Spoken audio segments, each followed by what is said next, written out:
हमारे चैनल को सब्सक्राइब करें और बेल आइकन दबाएं। हेलो, हाँ सूर्यकांत, आप भोसले का नंबर चाहिए यार। हाँ अपना भोसले यार, वो सदारा गया हुआ है। ये सफेद तार ही सही है। 100% इसी को काट देता हूँ। वसंत बहुत लकी है कि वो नर्सिंग होम से जल्दी बाहर आ गया, इसलिए उसे पता चला कि उसकी गाड़ी गायब है। और शुक्र है कि उसने मुझे फोन किया, वरना बहुत बड़ी गड़बड़ हो जाती।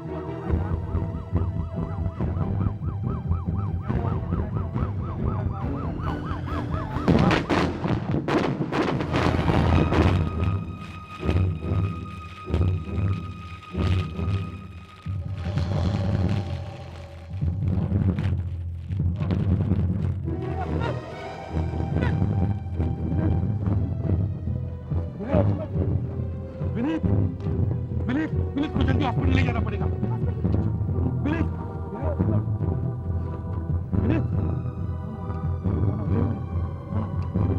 विनीत,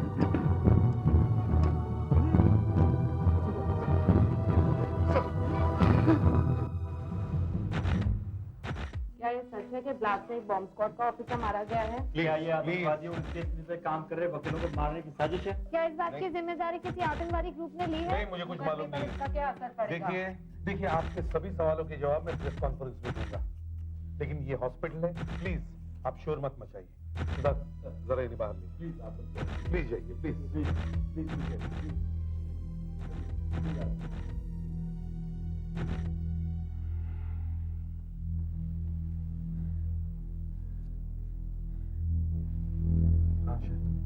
सर डॉक्टर ने विनीत की गर्दन से कीले तो निकाल दिए, लेकिन सर उसकी हालत बहुत खराब है, न जाने क्या होगा। सर, मंगेश के शरीर के तो चिथड़े चिथड़े उड़ गए थे, बस बदन के 2-4 हिस्से ही मिले। हाँ डॉक्टर साहब, विनीत को बचा लिया हम लोगों ने, लेकिन होश में आने के लिए थोड़ा वक्त लगेगा। I must say is very very lucky. वो लोहे का टुकड़ा अगर 1 मिलीमीटर और अंदर चला जाता तो स्पाइन डैमेज हो जाता। Is very lucky. Thank you very much. Most welcome. FedEx, Sudhakar sir, तुम लोग यहीं विनीत के पास रहो, उसके घर वालों को खबर दो। Okay sir. Daya sir, Vasant को ब्यूरो में बुलवाओ। Yes sir. मैंने कहा था ना, उन आतंकवादियों का एक ही मकसद था, उस केस पर काम करने वाले सभी वकीलों को एक साथ उड़ा दिया जाए। उन्होंने नर्सिंग होम के बाहर से आपकी कार चुराई, उसमें बॉम्ब फिट किया और फिर से उसी जगह पे लाके खड़ी कर दी। ये तो अच्छा हुआ कि आप नर्सिंग होम से जल्दी वापस आ गए। अगर आप कुछ देर और वहां ठहरते तो ना तो आपको पता लगता कि आपकी कार गायब है, ना हमें बॉम्ब के बारे में पता लगता। हाँ ये ठीक है अभिजीत, लेकिन अब सवाल ये उठता है कि उन्हें ये कैसे पता चला कि वसंत जी उस नर्सिंग होम में जाने वाले हैं। वसंत जी, आप इस नर्सिंग होम में अक्सर जाते रहते हैं? नहीं, मैं तो पहली बार वहां गया। वसंत जी, तुमने कहा था कि तुम क्लाइंट से मिलने गए थे, नर्सिंग होम में ही क्यों मिले? वो ऐसा है कि मैं कुछ ऐसे गरीब लोगों के केसेस भी लेता हूं जो वकीलों की फीस नहीं दे सकते। कल रात एक मिल मजदूर सरजू नाम है उसका फोन आया था, कह रहा था कि ड्यूटी पर उसका हाथ कट गया और उसे ऑल केयर नर्सिंग होम में भर्ती किया है। उसकी समस्या ये थी कि मिल मालिक उसे कॉम्पेंसेशन देने से इनकार कर रहे थे। तो इसलिए आपको उससे मिलने नर्सिंग होम जाना पड़ा? हाँ, उसकी बातों से लगा कि वो बहुत दुखी है और मुझे उसकी मदद करनी चाहिए, और इसलिए मैं वहां चला गया। जितनी उससे बातें करनी थी की, और जैसे ही मैं वहां से जल्दी निकल रहा था कि सरजू मेरे पीछे पड़ गया कि मैं उसकी पूरी राम कहानी सुनूं। वो राम कहानी हमें भी सुननी चाहिए। हाँ आशा, ऑल केयर नर्सिंग होम में फोन करो, उनसे कहो कि सरजू को डिस्चार्ज ना करें, हम वहां आ रहे हैं। Yes sir. एसपी साहब, पहले मैं सोच रहा था कि आज शाम की वकीलों की मीटिंग कैंसिल कर दूं, पर अब नहीं। मैं इन आतंकवादियों के सामने घुटने नहीं टेकूंगा।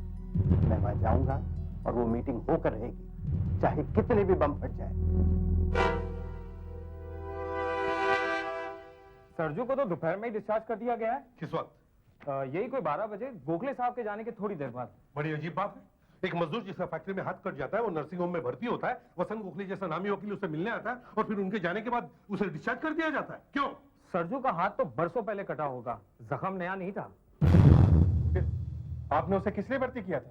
उसने कहा कि उसके पेट में बहुत दर्द है। हमें लगा कि शायद अपेंडिसाइटिस होगा, तो उसे एडमिट किया और उसका टेस्ट किया, कुछ नहीं निकला। सर, ये सरजू जरूर आतंकवादियों से मिला हुआ है। उसने ये ड्रामा किया सिर्फ गोखले साहब को यहाँ बुलाने के लिए, ताकि उसके आदमी उनकी गाड़ी में बम लगा सके। एक बात बताइए डॉक्टर साहब, जब आप किसी मरीज को एडमिट करते हैं तो किसी न किसी डॉक्टर का रेफरेंस तो होता ही है।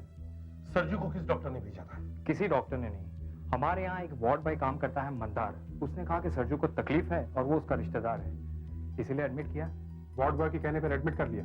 मंदार यहाँ पर बरसों से काम करता है और अगर उसका कोई रिश्तेदार बीमार होता है तो हमारा फर्ज बनता है कि हम उसका इलाज करें। ये मंदार हमें कहाँ मिलेगा? हमें उससे बात करनी है। साहब, मैंने झूठ बोला था साहब, मैं उसे जानता तक नहीं, पैसे के लालच में झूठ बोला। कौन था वो? कहाँ मिले थे उसे तुम? साहब, कभी कभी मैं ग्रांड रोड के दिलवर बार में पीने के लिए जाता, वो भी वहां आता था।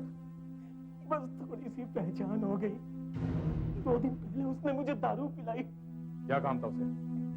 साहब, उसे मालूम था कि मैं नर्सिंग होम में काम करता हूँ। कहने लगा कि मुझे 1 दिन के लिए अपने नर्सिंग होम में भर्ती करवा दे, कंपनी से 2000 मिलेंगे, 1000 तू ले लेना। साहब, मैंने उसे भर्ती करवा दी। साहब, मैं 10 बरस से यहाँ पर काम करता हूँ, कोई लफड़ा नहीं किया साहब। साहब, मैं क्या जानूं वो कैसा आदमी है, मुझे माफ करो साहब, गलती हो गई। अभी तुम लोग दिलबर बार का चक्कर लगा के आओ। वो हाथ कटेला आदमी? हाँ, वही। नाम तो उसका पता नहीं साहब, लेकिन थोड़ा बराबर याद है। पहले बहुत आता था इधर, लेकिन अभी 2-3 दिन से नहीं आया है। कहाँ रहता क्या है वो? इधर रोज आता था तो आसपास ही रहता होगा ना? 4 दिन पहले उसके घर पे एक पार्सल भेजा था साहब। ये अशोक, ओए, सुनाई नहीं दे रहा? बुला रहा, चल। अरे अशोक, वो 4 दिन पहले तो एक पार्सल लेके गया था ना, वो हाथ कटेले आदमी के घर पे। जी हाँ। जरा साहब लोग के उसको घर का पता बता दे। किधर है? गोकुल चाल, अलंकार टॉकीज के पीछे। कहाँ रहता है? बताता साहब, बताता। वो खोली साहब, 12 नंबर की खोली। वहाँ पे?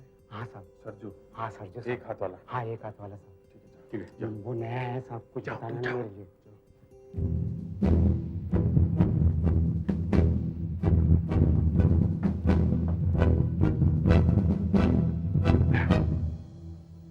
पिछली बार बंदे को वार्निंग दी थी तो उसने साइलेंट कैप्सूल खा लिया था। ठीक है, तो दरवाजा तोड़ देते हैं।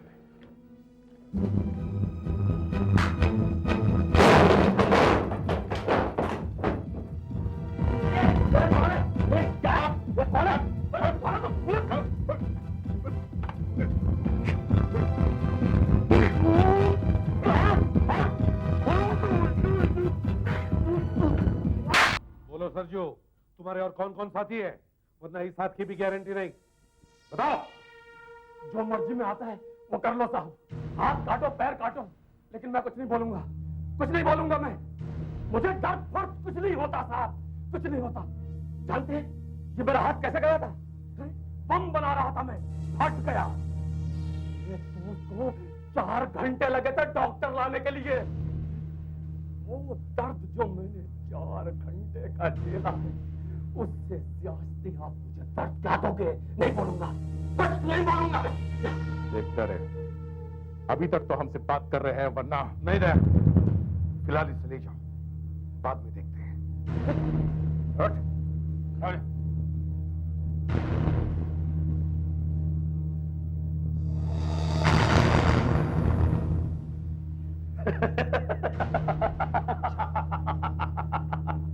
कुछ गड़बड़ है, सरजू खड़ी देख रहा था। अपने साथियों की गिरफ्तारी का बदला लेने के लिए उसने इतना भयानक षड्यंत्र रचा जो फेल हो गया, मगर फिर भी इसको देखने से ऐसा लगता नहीं है कि वो मिशन फेल हो गया है।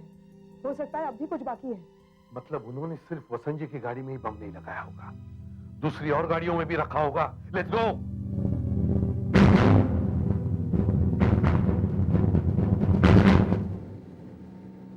नहीं राजन, हम कोई चांस नहीं ले सकते। देखो, मुंबई लॉ क्लब बिल्डिंग खाली करवाओ, फौरन खाली करवाओ। हाँ, नहीं और सुनो, कोई भी अपनी गाड़ी नहीं ले जाएगा।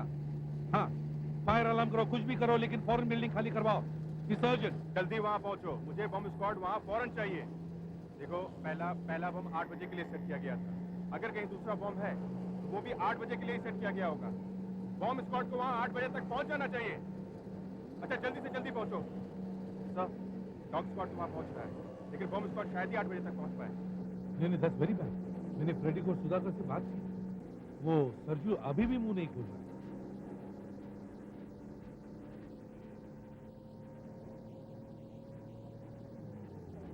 हाँ वसंत, मैं प्रद्युमन बोल रहा हूँ। हाँ, मुझे मालूम है तुम्हारी मीटिंग चालू है, लेकिन मेरी बात सुनो, फौरन लॉ क्लब की बिल्डिंग खाली करवाओ। हाँ, इमीडिएट। हाँ, प्रॉब्लम है। और एक बात, सबकी गाड़ियों की चाबियां ले लो। देखो, मैं वहां पहुंचे ही तुम्हें सब कुछ बता दूंगा, लेकिन फौरन मैंने जैसे कहा वैसे ही करो, समझे? हाँ सर, अगर वो पहले जैसा बम हुआ तो आसपास की बिल्डिंगों को भी खतरा है। इतनी जल्दी उन्हें कैसे खाली कराएंगे? किसी भी हालत में हमें करना ही चाहिए, हमारे पास वक्त बहुत कम है। जल्दी करो।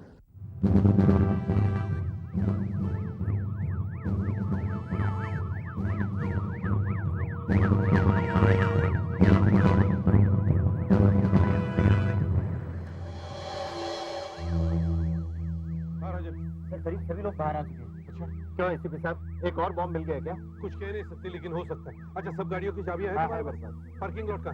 यहाँ नीचे। अच्छा, मैं साथ चलूं? नहीं, तुम जाओ यहाँ से। अच्छा, जगह खाली करो, जल्दी आओ।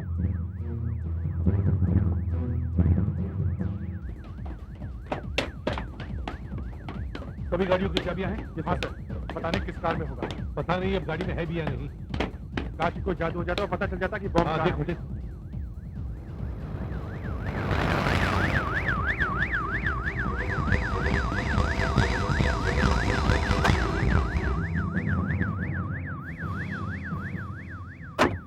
टिप्सी आ गई। कमान निकाल कर, कमान निकाल कर, come on go, we have no time. निकाल कर, जल्दी करो। Come on Tipsy, smell Tipsy, good girl.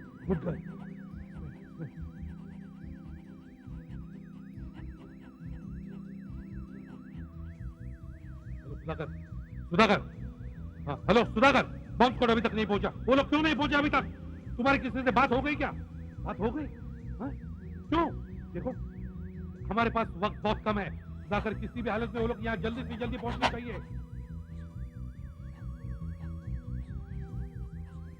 Hello Frederick, मैं बोल रहा हूँ। हेलो विनीत को होश आ गई क्या? हाँ? देखो, डॉक्टर से बात करो। देखो, विनीत का होश में आना हमारे लिए बहुत जरूरी है। हाँ, ओह माय गॉड, 8 में 10 कम है। बॉम्ब में ऐसा निकाल कर टिप्सी को लेके जाओ, यहाँ बहुत खतरा है। जल्दी हरिया, जल्दी।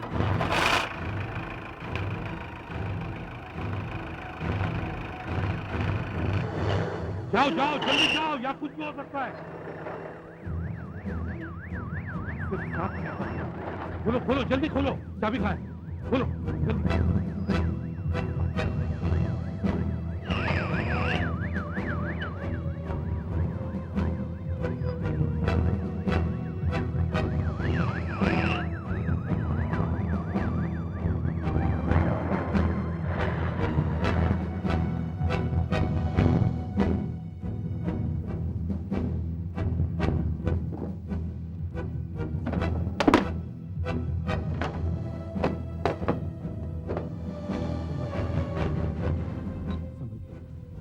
ऐसे से माय गॉड, सिर्फ 6 मिनट बाकी है।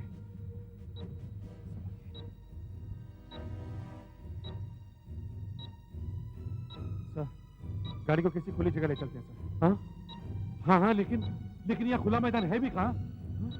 और ट्रैफिक में गाड़ी फंस गई तो, बम फूट गया तो कितने लोग मारे जाएंगे? और बॉम्ब स्क्वाड से कोई ऑफिसर भी नहीं आया सर अभी तक। सर, हमें ही करना पड़ेगा। दया, लाइट निकालो।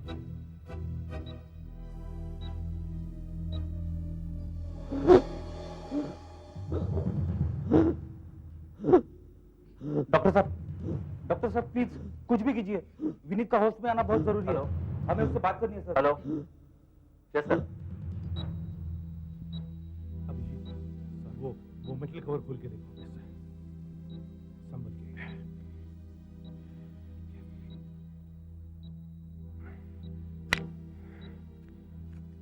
केयरफुली अभिजीत, देखो कहीं फट न जाए। केयरफुली।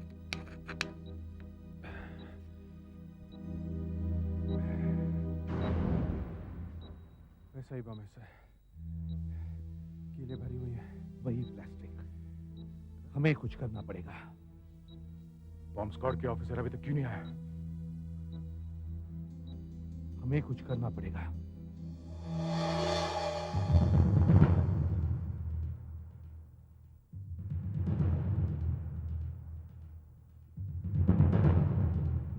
बस 10-15 सेकंड्स में होश आए तो ठीक, वरना हम कुछ भी नहीं कह सकते। मंगेश जब वो वाला बॉम्ब डिफ्यूज कर रहा था तो वो बता रहा था कि 2 वायर्स इंपॉर्टेंट हैं, एक लाल और एक सफेद वायर। बाकी के वायर सब बेवकूफ बनाने के लिए हैं। हाँ सर, ये दोनों वायर हैं यहाँ पर, ये प्लास्टिक से होती हुई टाइमर तक पहुंची है सर।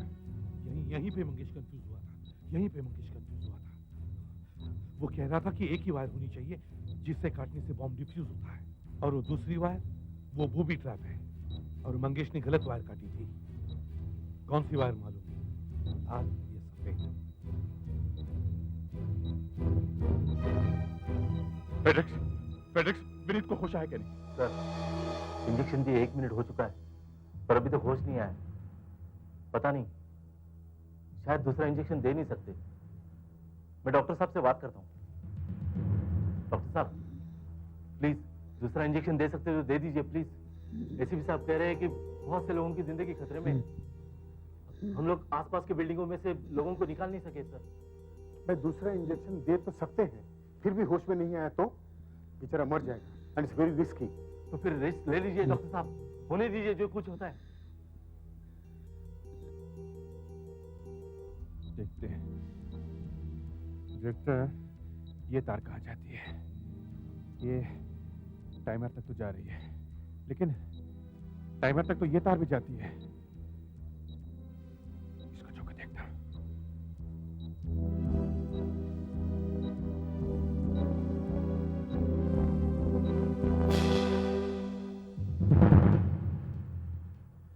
लो, हमने दूसरा इंजेक्शन भी लगा दिया।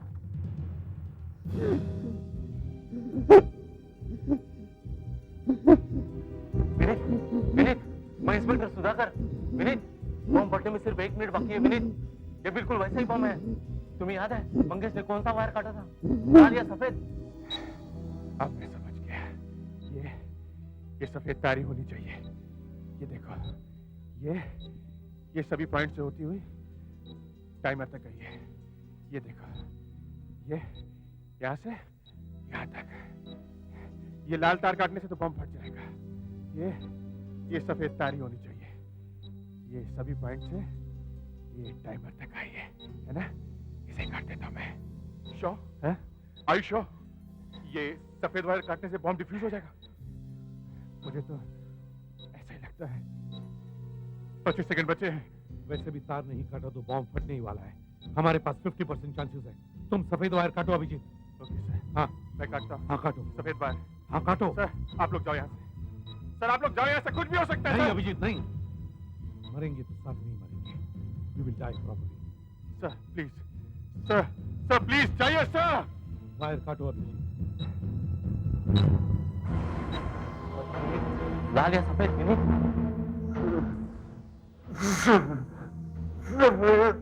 सफेद। सर 11, 10, 9, 8। हेलो सुधाकर बोलो। क्या?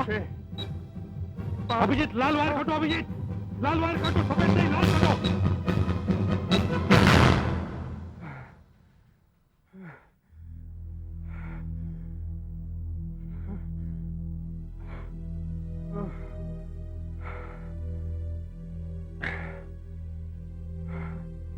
तुम्हारा बम तो नाकाम कर दिया हमने। अब तुम भी अपने साथियों के साथ जेल में चक्की पीसोगे। For more updates, subscribe to our channel, click the show links and enjoy watching the videos.